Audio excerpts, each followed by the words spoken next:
In this tutorial, we will discuss how to create a new user and authorize that user to access certain functions within the software, as well as update and delete existing users.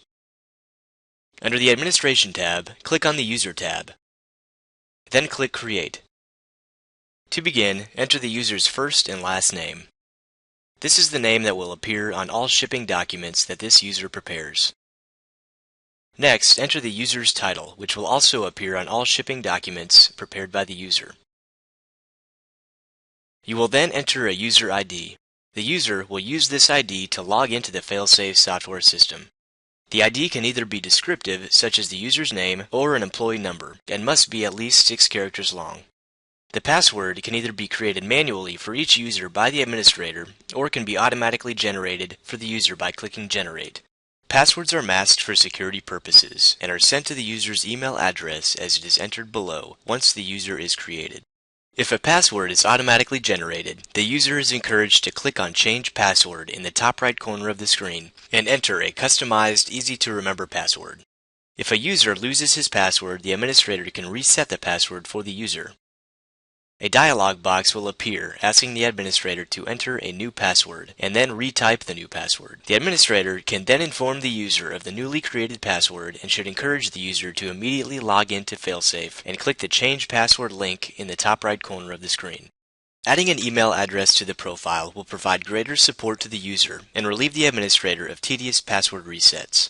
If an email address is provided, the user will receive a welcoming communication from the Failsafe software system that will provide login credentials. The location code will be utilized as the home base of the new user being created and will be the default ship from location for the user when he creates shipping documents. The populated locations correspond to the vendor location code field previously entered by the administrator in the address section.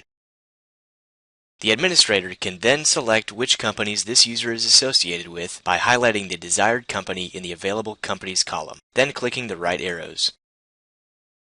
To remove companies, reverse the procedure. If your organization has multiple operating entities, your users may need access to the inventory of those companies. If multiple companies are selected, you must designate a default company by highlighting it and clicking the Set Default button. Next, the administrator must select which functions to authorize to the user. The Create Users box enables the user to create, update, and delete other user profiles. The Update Own Profile box allows the user the ability to give himself additional administrative rights. Leaving this box unchecked restricts the user's ability to modify his own profile's capabilities and reserves this right to the administrator. The following functions enable the user to interact with different features of the administration section of the software, beginning with the Table Management box, which gives the user access to the Table Management subtab. Create Packaging enables the user to access the Packaging subtab. Access to this tab will allow the user to create new packaging instructions. Likewise, the Create Part Description box enables the user to access the Part Description subtab. By accessing this tab, the user is able to create new parts.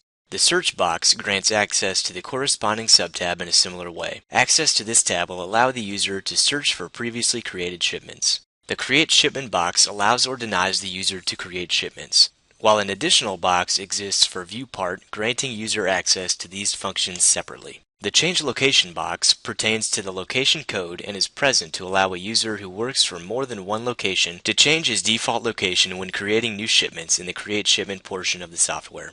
The User Locked function exists to freeze a user's access to the software and is useful for disabling a user who is granted temporary access to the system without deleting the profile altogether so that temporary access may be granted in the future. As for updating user features, profiles may be found by selecting only one drop-down box item as long as it has no duplicates.